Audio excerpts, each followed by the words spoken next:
रत जो pH value छा आहे, कहिड़ो तेज़ाब बैटरी में इस्तेमालु थींदो आहे, पंहिंजो खीर जो पीएच वैल्यू छा आहे, एक्वस सॉल्यूशन छा आहे, लिटमस पेपर कहिड़ो ऐं कॾहिं चेंज थींदो आहे।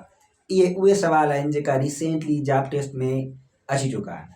So welcome to our new GST prep video. अॼु हिन वीडियो में पाण पढ़ंदासीं एसिड बेस एंड साल्ट। सो अचो त हिन चैप्टर खे अहिड़ी रीति पढ़ूं जो पाण खे ॿीहर अगरि हिन चैप्टर मां को सवाल अची वञे त पाण ग़लति न कयूं। सो हाणे सभ खां पहिरियों हलंदासीं what is an acid. Acid is a substance is सोर इन taste gives H plus ion in an aqueous solution। चाहे तो एसिड हिकिड़ी क़िस्म जो अहिड़ो सबस्टेंस आहे जेको खटो हूंदो आहे, सोर टेस्ट जे हिसाब सां चखण में खटो हूंदो आहे and it gives H plus ion in an aqueous solution। ऐं इहो aqueous solution में यानी पाणीअ वारे गार में H plus ion ॿाहिरि कढंदो आहे, H plus ion जेको आहे उहो रिलीज़ कंदो आहे। मिसाल जे तौर ते सिट्रिक एसिड जीअं लीमन या पाण नारंगियूं खाईंदा आहियूं, सो उन्हनि में जेको खटाण हूंदो आहे उनखे पाण चवंदा आहियूं citric acid. HCl hydrochloric acid, H2SO4 यानी सल्फ्यूरिक एसिड, इहे सभु एसिड जा मिसाल आहिनि। उन खां पोइ हलंदासीं बेस। व्हाट इज़ बेसिस, हिनखे पाण अल्कली बि चवंदा आहियूं, ॻाल्हि साॻी आहे। सो बेसिस छा हूंदा आहिनि? Those substances which are bitter in taste and gives OH negative ion in an aqueous solution. चए थो बेसिस अहिड़ा सबस्टेंसिस आहिनि जेके चखण में कौड़ा हूंदा आहिनि ऐं जॾहिं अगरि उन्हनि खे पाणीअ जे गार में विधो वञे या पाणी में उन्हनि खे विधो वञे ऐं उन सां पाणी जो गार ठाहियो वञे त उहे असांखे OH नेगेटिव आयन ॾींदा। सो what is an aqueous solution? दरअसल एक्वस सॉल्यूशन उन सॉल्यूशन खे चवंदा आहियूं जंहिंमें को बि सबस्टेंस पाणी सां मिलायल हुजे। मिसाल जे तौर ते पाण लीमे खे पाणी सां मिलाए करे जेको गार ठाहींदासीं, इहो असांजो जेको लीमे जो जेको गार ठहियो इहो असांजो एक्वस सॉल्यूशन आहे। या खंड खे या कंहिं बि सबस्टेंस खे, भले उहो कापर हुजे या को बि हुजे, सो जंहिंमहिल पाण कंहिं बि सबस्टेंस खे छा कंदासीं, कंहिं बि पाणी में मिलाईंदासीं, मिक्स करे करे उनजो असां गार ठाहींदासीं, असां चवंदासीं इहो असांजो एक्वस सॉल्यूशन आहे। सो बेस उहे असांजा सबस्टेंस हूंदा आहिनि जेके चखण में कड़वा हूंदा आहिनि ऐं जॾहिं उन्हनि खे पाणी जे गार में विधो वञे त उहे OH नेगेटिव आयन ॾींदा आहिनि। उन खां पोइ मिसाल आहे उन्हनि जा सोप, जीअं साबुण पंहिंजो जेको आहे पाण इस्तेमालु कंदा आहियूं तर करण लाइ या कपिड़ा धोइण वग़ैरह लाइ, वॉशिंग सोडा ऐं NaOH, हे जेको आहे स्ट्रांगेस्ट बेस आहे, NaOH सोडियम हाइड्रोक्साइड। ऐं उन सां गॾोगॾु जेको स्ट्रांगेस्ट एसिड आहे, स्ट्रांगेस्ट एसिड उहो आहे HCl। सो इहो बि यादि रखिजो, which of the following is strongest acid या which of the following is strongest base, इहो बि सवाल ईंदो रहंदो आहे। सो इहो तव्हां छा, हे एसिड HCl आहे, स्ट्रांगेस्ट बेस जेका उहो NaOH आहे। उन खां पोइ व्हाट इज़ साल्ट्स। साल्ट्स छा हूंदा आहिनि? When an acid and a base meets together या reacts together they form water and a substance, a new substance, that substance is called salt। जॾहिं हिकु एसिड ऐं बेस पाण में मिलंदा आहिनि त पाणी ऐं हिकु नओं सबस्टेंस ठाहींदा आहिनि, नए सबस्टेंस खे पाण साल्ट चवंदा आहियूं। ऐं साल्ट वैसे नेचुरली बि मिलंदो आहे, जीअं पाण खे पाणी में, समुंडी पाणी में या जाबलू पाण खे इलाइक़नि में या मुख़्तलिफ़ ॿियनि इलाइक़नि में बि पाण खे मिनरल तौर बि असांखे साल्ट मिलंदो आहे।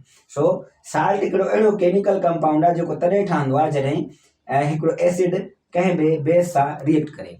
हाणे जॾहिं हिकिड़ो एसिड कंहिं बेस सां रिएक्ट करे थो, इहो वरी हिकिड़ो स्पेसिफिक या स्पेशल चऊं पंहिंजो रिएक्शन थी वियो। उन रिएक्शन खे पाण छा चवंदा आहियूं? न्यूट्रलाइज़ेशन रिएक्शन। जॾहिं हिकिड़ो एसिड कंहिं हिकिड़े बेस सां रिएक्शन करणु शुरू करे, इहो सवाल काफ़ी चकर अची चुको आहे, इहो नोट करे छॾियो बिल्कुलु त इहो काफ़ी चकर अची चुको आहे।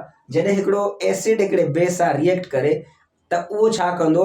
ठाहींदो पाणी ऐं लूणु, वाटर यानी H2O एंड सोडियम क्लोराइड या ॿियो को बि लूण जो क़िस्म, यानी असांजो साल्ट ठाहींदो। सो इहो जेको साल्ट ठाहींदो ऐं पाणी ठाहींदो, इहो जेको रिएक्शन थी वियो चवंदा आहियूं पाण न्यूट्रलाइज़ेशन reaction.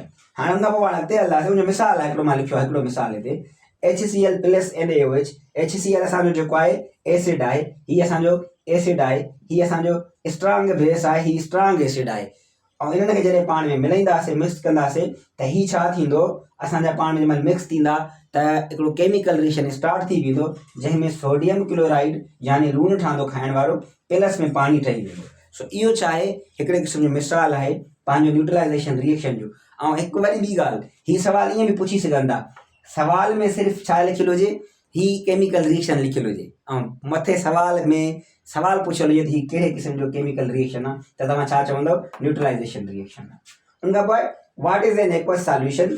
So aqueous solution of acid base and salt conduct electricity. Sorry हाणे इते एक पॉइंट मां लिखी आहे एक्वस सॉल्यूशन पाण पढ़ी आयासीं, वरी भी चऊं पाण what's the aqueous solution. Aqueous solution वो हूंदो आहे जंहिंमें को भी एसिड या को साल्ट या को बेस या को भी सब्सटेंस पानी के अंदर गरियल हुजे, उनखे पाण चवंदा आहियूं इहो जेको गार आहे इहो पाणी वारो गार आहे। सो पाणी वारे गार खे पाण छा चवंदा आहियूं, एक्वस सॉल्यूशन। इहो एक्वा लफ़्ज़ में वरितल आहे जंहिंजी मतिलबु बि एक्वा जो पाणी हूंदो आहे। सो हाणे अॻिते हलंदासीं। Aqueous solution of acid base and salt conduct electricity. अगर हुए पानी नॉर्मली बेड कंडक्टर आहे, उनमां बिजली ना आहे गुज़रंदी, पर जेको पंहिंजो पाणी टैप वाटर जेको असां पाणी पीअंदा आहियूं ऐं पंहिंजो जेको आहे उनमें नमक हूंदो आहे, उनमें ॿिया बि मुख़्तलिफ़ क़िस्म जा जेका इंग्रीडियंट हूंदा आहिनि, मिनरल्स हूंदा आहिनि, जंहिंजे करे पंहिंजो जेको आहे न हुनमां बिजली गुज़री वेंदी आहे। हे लाइन बि उहा ई ॻाल्हि करे थी त अगरि पाणीअ में एसिड हूंदो या बेस हूंदो या साल्ट हूंदो त उहो बिजली उनमां गुज़री वेंदी। सो इहा ॻाल्हि बि यादि रखी छॾिजो, एक्वस सॉल्यूशन कंहिंजो बि हुजे, जंहिंमें एसिड बि हुजे या साल्ट हुजे या असांजो बेस हुजे त उहो इलेक्ट्रिसिटी कंडक्ट कंदो आहे। हीअ बि सवाल अची सघे थो, aqueous solution of base can conduct electricity या डू नॉट कंडक्ट इलेक्ट्रिसिटी, अहिड़ो बि हिकिड़े क़िस्म जो जेको आहे MCQ अची सघे थो। सो एक्वस सॉल्यूशन हमेशह छा कंदो, कंडक्ट कंदो इलेक्ट्रिसिटी, कंहिंजो साल्ट जो, एसिड जो ऐं बेस जो। हुन खां पोइ पाण अॻिते हलंदासीं लिटमस टेस्ट। हाणे छो जो एसिड ऐं बेस खे टेस्ट करण जा मुख़्तलिफ़ तरीक़ा आहिनि, पर जेको सभ खां वधीक मशहूरु तरीक़ो आहे उहो आहे लिटमस टेस्ट। लिटमस टेस्ट में छा थींदो आहे, असां हिकिड़ो लिटमस पेपर खणंदा आहियूं ऐं उन लिटमस पेपर खे कंहिं बि सॉल्यूशन में विझंदा आहियूं। सो उहो असांखे सॉल्यूशन छा कंदो आहे, ॿुधाईंदो आहे त हीअ असांजो जेको जेको सॉल्यूशन आहे, सॉरी लिटमस पेपर असांखे ॿुधाईंदो आहे त हीअ जेको असांजो सॉल्यूशन आहे इहो एसिड आहे या बेस आहे। उहो डिपेंड कंदो आहे असांजे लिटमस पेपर ते।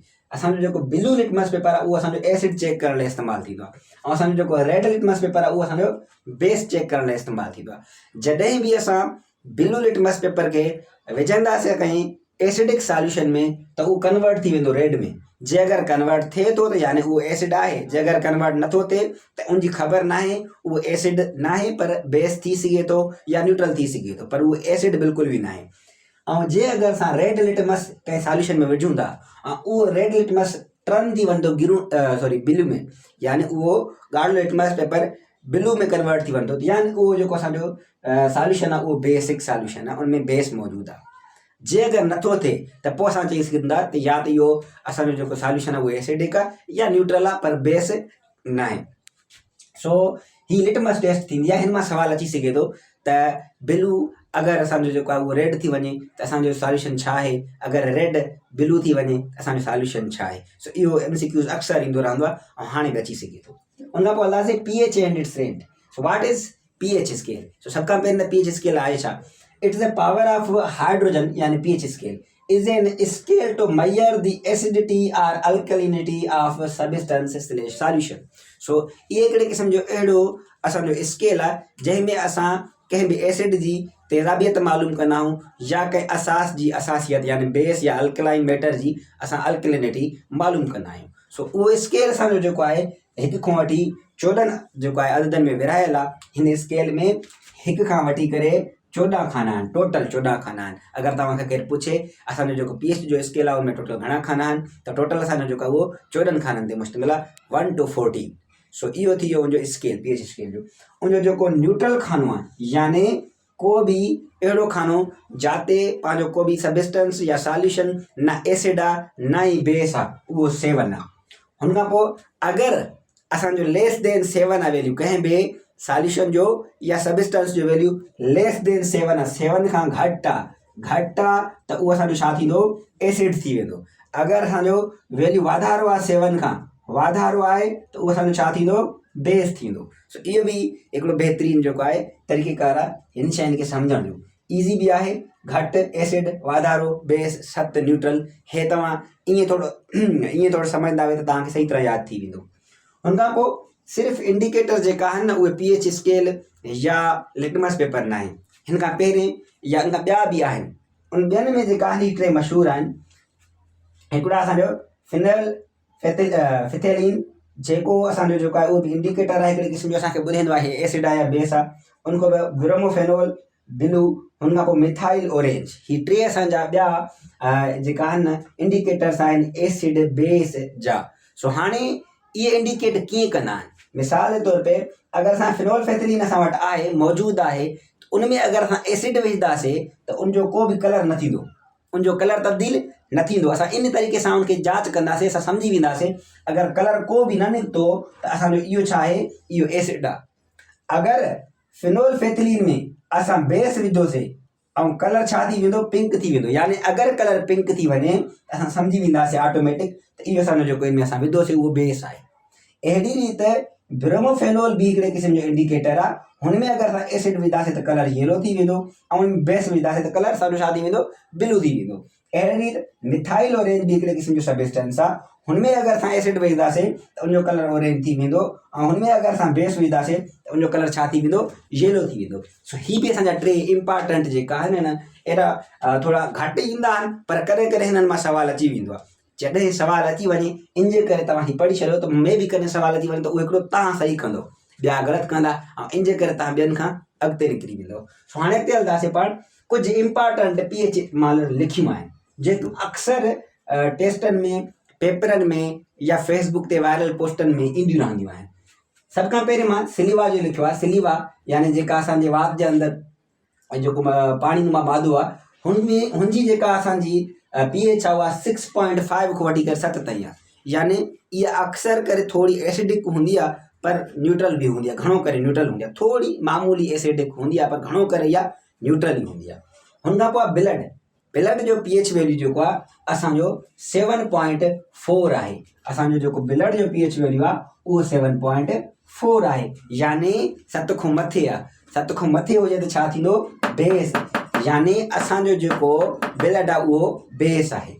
हुन खां पोइ मिल्क यानी असांजो खीर जी जेका पीएच आहे उहा 6.5 to 6.7 आहे, यानी थोरी एसिडिटी वारी आहे। छो जो ॾिसो घटि आहे 7 खां घटि माना एसिड। सो हे थोरो एसिडिक हूंदो आहे खीर असांजो छा हूंदो आहे, थोरो एसिडिक हूंदो आहे। उन खां पोइ प्योर वाटर, साफ़ पाणी जंहिंमें का बि शइ मिक्स न थियल आहे, हुनजी सत हूंदी आहे, उहो न एसिड आहे न बेस आहे, उहो असांजो छा आहे, न्यूट्रल आहे। हुन खां पोइ ऑरेंज जूस, नारंगी जो जेको जूस आहे, जेको नारंगी जो जूस आहे उहो तमामु एसिडिक आहे, खटो हूंदो आहे ॾाढो। तव्हां नोट कयो हूंदो ऑलरेडी उनमें जेकी हिकिड़ी अहम असांजी निशानी आहे उहा मौजूदु आहे।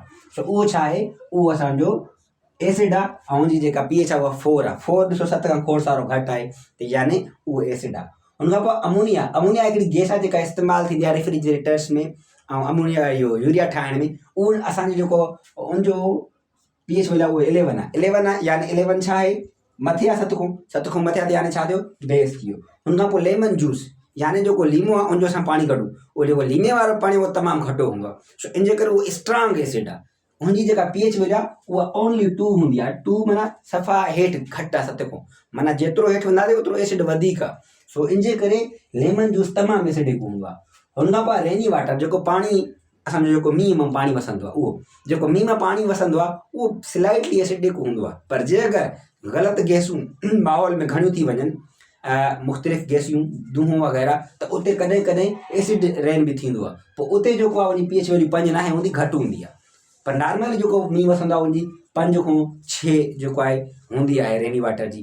सो हिते 5 खां 6 जी रेंज ताईं, थोरो 6 खां मथे जेको आहे न उनजी पीएच वैल्यू हूंदी आहे, वधि कॾहिं कॾहिं। बट अगरि असांजो माहौल घणो ख़राबु आहे त उहो हिन खां बि घटि जेको आहे हिकिड़े क़िस्म जी उनजी पीएच थी वेंदी आहे। ऐं हुते जेको मींहुं वसंदो आहे उनखे असां चवंदा आहियूं असां एसिड रेन। ऐं हीअ उमेदु आहे तव्हांखे सम्झ में आयो हूंदो। ऐं हाणे इम्पॉर्टेंट हिसो असांजो जेको आहे न हिन वीडियो जो, पास्ट पेपर्स क्वेश्चन्स, जेका पास्ट पेपर्स मां सवाल अची चुका आहिनि असां उहे सम्झंदासीं। सो हिन मां ही सवाल पास्ट पेपर्स में अची चुका आहिनि।